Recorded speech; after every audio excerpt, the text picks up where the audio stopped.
Assalamualaikum warahmatullahi wabarakatuh. Alhamdulillahirrabbilalamin. Wassalatu wassalamu ala asrofil mursalin wa ala alihi wa sahbihi ajma'in. La hawla wa la quwata illa billahil aliyyil azim. Amma ba'du. Kaum muslimin, muslimat, rahimakumullah. Puja dan bersyukur kita panjatkan kehadirat Allah Subhanahu wa taala yang mana kita telah diberi hidayah taufik inayah sehingga kita bisa bersilaturahmi pada hari ini. Tidak lupa salam dan salawat kita sanjungkan kepada Nabi besar Muhammad Sallallahu Alaihi Wasallam. Beliaulah pemimpin kita semua yang wajib kita tiru dan kita contoh. Dan mudah-mudahan di hari akhir kita mendapatkan syafaatnya. Ya Allah ya Rabbal Alamin. Kaum muslimin muslimat rahmatullah. Tema kali ini adalah tentang cara setan menyesatkan manusia dan pintunya. Kita harus mengenali cara setan menyesatkan seperti apa, pintunya apa saja, sehingga kita menutup pintu biar tidak masuk setan kepada diri kita sendiri. Dalam Al-Quran dijelaskan, A'udzubillahi minasyaitonirrajim, Bismillahirrahmanirrahim. Innahu laisa lahu sultanun 'alal ladzina amanu wa 'ala rabbihim yatawakkalun. Sungguh setan itu tidak akan berpengaruh terhadap orang yang beriman dan bertawakal kepada Tuhan. Ini jelas, kalau kita beriman kepada Allah, bertawakal kepada Allah, bertakwa kepada Allah, insya Allah setan tidak akan menggoda kita, setan akan kalah melawan kita. Nabi Adam, bapak manusia semua harus keluar dari surga karena tergoda oleh bujukan setan. Dikatakan setan akan memukul dan menyerang manusia dari segala arah, sehingga manusia tak berdaya dan menjadi kufur kepada Allah. Kemudian saya, kata setan atau iblis, akan mendatangi mereka manusia dari muka, dari belakang mereka, dari kanan, dari kiri mereka.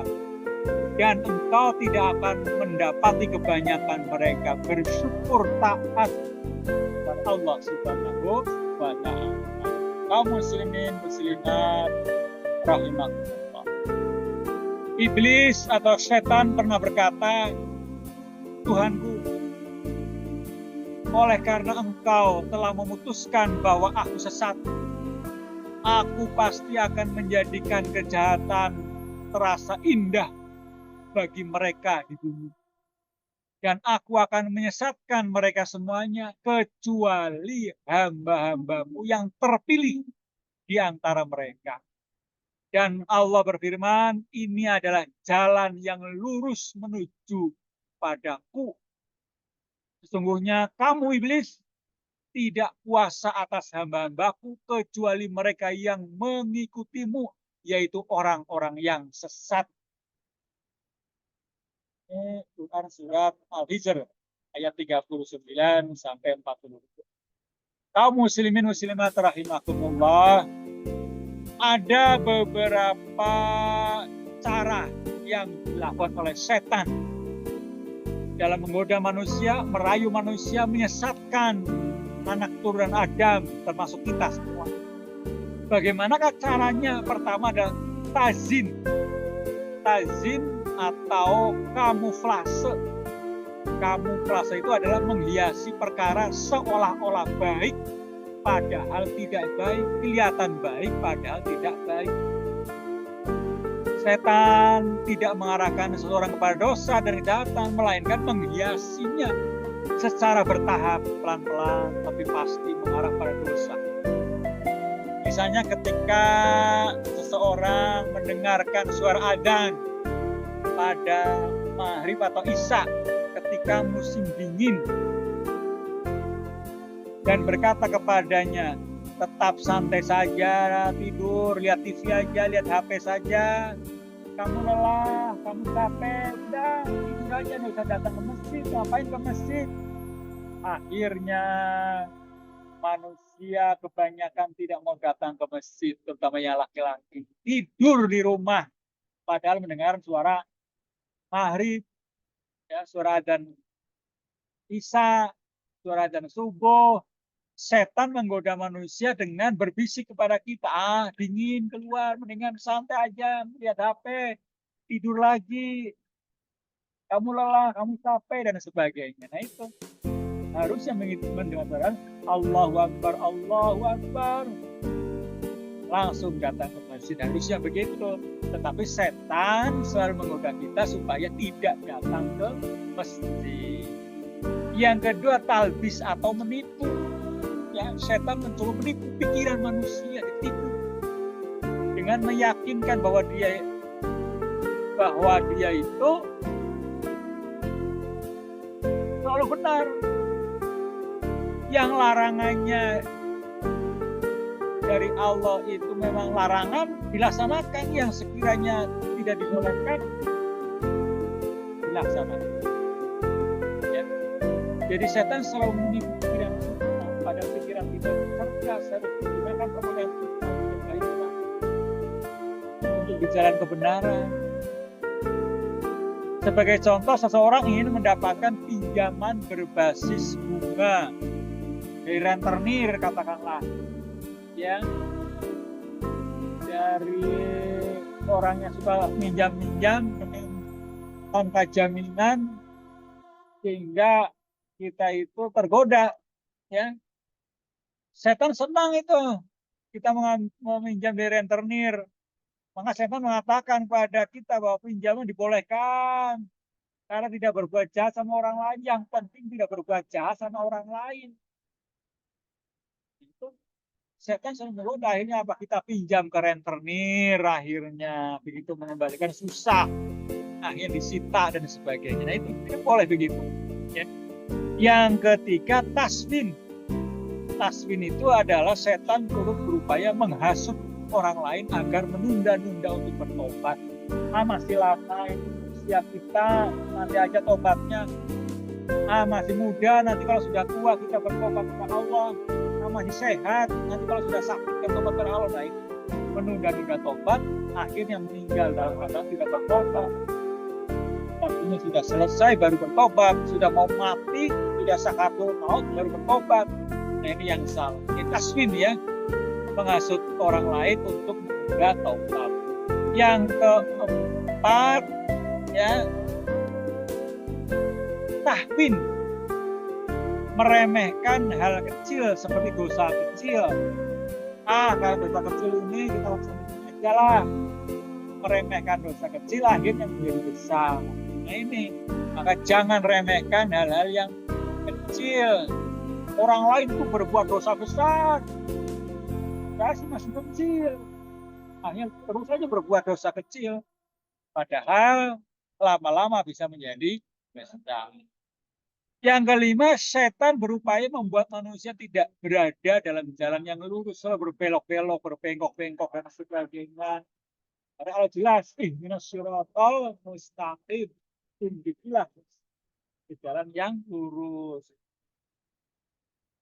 Nah, maka jalan yang lurus ini banyak orang yang syirik sama kita. Akhirnya banyak memusuhi kita, yang mengejek kita, menghina kita, karena tidak tahan dengan ejekan, hinaan, dan sebagainya, akhirnya kembali kepada kesesatan. Maka inilah tugas setan. Setan berupaya membuat manusia tidak berada dalam jalan yang lurus, selalu berada dalam yang sesat, jalan yang sesat. Yang keenam, at-tais, upaya lainnya yakni membuat manusia putus asa dalam bertobat. Sudah besar dosanya, buat apa bertobat? Tuhan tidak akan mengampuni dosa kita. Nah ini adalah putus asa terhadap Allah Subhanahu wa Ta'ala. Yang ketujuh, setan turut dapat hadir pada manusia dalam keadaan marah. Ketika marah, setan masuk, sehingga ucapannya tidak teratur, ucapannya dan orang menghina orang, memfitnah orang. Dalam keadaan marah, apapun ucapannya itu akan terlontar.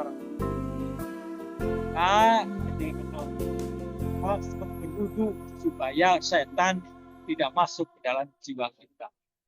Yang ke-8, dia menjadikan manusia tinggi angan-angan, cita-citanya terlalu tinggi, padahal kemampuannya rendah.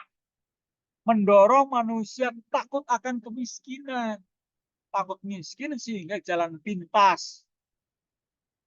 Dan korupsi, kolusi, nepotisme, dan sebagainya. Menghasut orang ya supaya kaya dengan jalan yang haram dan sebagainya. Nah ini setan selalu menggoda kita itu tinggi angan-angan, mendorong manusia takut akan kemiskinan, kemudian dia menghasut manusia untuk dapat kaya dengan jalan yang ke-9, setan juga membuat indah keburukan manusia dan tidak toleran terhadap orang lain. Dia terus membuat orang lebih fanatik dan memotivasi manusia agar merendahkan orang lain. Ya, orang lain selalu salah, orang lain selalu rendah, kita yang paling tinggi, yang paling benar, yang paling pintar. Sehingga setan akan mudah masuk pada orang tersebut. Ya. Maka Imam Ghazali berkata untuk menjaga dan menyelamatkan diri dari langkah-langkah tipu daya setan, orang mungkin harus menutup semua jalan masuk atau aksesnya sehingga setan tidak dapat mendekati dan menguasai kita.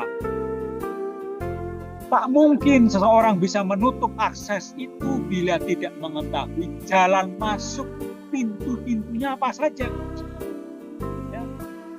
Maka kita kenali pintu-pintu tersebut supaya tidak masuk ke kita. Setan akan tidak bisa masuk ke hati kita karena pintunya ditutup oleh kita. Nah, di antara pintu-pintu yang harus dikenali, di antara satu adalah pintu amarah dan syahwat. Orang yang marah pasti setan akan mudah masuk. Orang yang syahwatnya tinggi, ya setan akan masuk. Sehingga banyak perzinaan, banyak melihat video-video porno. Ini karena gangguan setan. Banyak pertikaian, permusuhan, banyak perkelahian, kebencian, pintu amarah masuk, akhirnya setan gampang dibuka oleh setan. Jadi pintu pertama adalah pintu amarah dan pintu syahwat. Yang kedua adalah pintu dengki dan iri hati. Nah, kalau sudah dengki, sudah iri hati, setan masuk, gampang sekali masuk. Ada orang sukses kita iri, ada orang beli mobil baru kita iri, di rumah baru kita iri, setan mudah masuk. Yang ketiga, pintu makan minum secara berlebihan. Kalau sudah kekenyangan, setan akan mudah masuk. Maka ketika makan jangan terlalu kenyang, ya, tetapi jangan terlalu sedikit, yang sedang-sedang saja. Jadi makan minum yang sedang-sedang saja, sehingga setan tidak mudah masuk. Yang keempat, pintu cinta dunia. Orang kalau sudah cinta dunia, setan akan masuk dalamnya, sehingga menghalalkan segala cara. Cara sudah senang kepada dunia, apa saja dilakukan, korupsi, kolusi, nepotisme, setan akan selalu menggoda manusia karena orang itu mempunyai cinta dunia. Ini pintu setan. Yang kelima, pintu tergesa-gesa. Dalam segala sesuatu itu tidak boleh tergesa-gesa. Orang yang tergesa-gesa pasti setan masuk. Orang yang tergesa-gesa pasti setan senang dan gampang masuk ke dalam hati manusia. Maka janganlah tergesa-gesa terhadap sesuatu. Ya. Yang keenam, pintu buruk sangka kepada sesama umat muslim. Ya. Sesama muslim kita tidak boleh berburuk sangka, tidak suuzon. Ya. Sehingga setan akan masuk kalau sudah berburuk sangka terhadap sesama muslim. Nah, oleh karena itu, maka pintu-pintu itu ditutup oleh kita. Ya, keenam pintu tutup sehingga setan tidak masuk ke dalam hati manusia. Ya, kita berdoa pada Allah, mudah-mudahan kita itu diampuni dosa-dosa kita. Ya Allah, saya bersaksi tidak ada Tuhan selain Allah, satu-satunya Tuhan dan tiada sekutu baginya.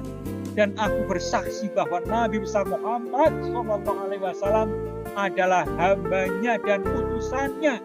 Ya Allah, jadikanlah aku bagian orang-orang yang bertobat dan jadikanlah aku bagian dari orang-orang yang mensucikan.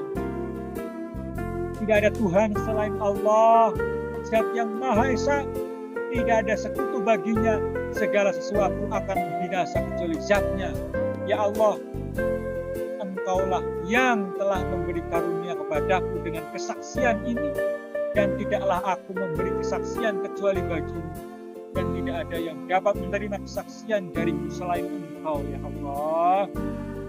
Ya Allah, sesungguhnya kami mohon kepadamu keselamatan ketika beragama, kesehatan badan, limpahkanlah ilmu, keberkahan rizki, taubat sebelum datangnya maut, rahmat pada saat datangnya maut, dan ampunan setelah datangnya maut. Ya ayyatuhan nafsul mutmainnah, irji'i ila rabbiki radiyatan mardiyah, fadkhuli fi ibadi wadkhuli jannati. Rabbana atina fid dunya hasanah wa fil akhirati hasanah wa qina adzabannar. Assalamualaikum warahmatullahi wabarakatuh.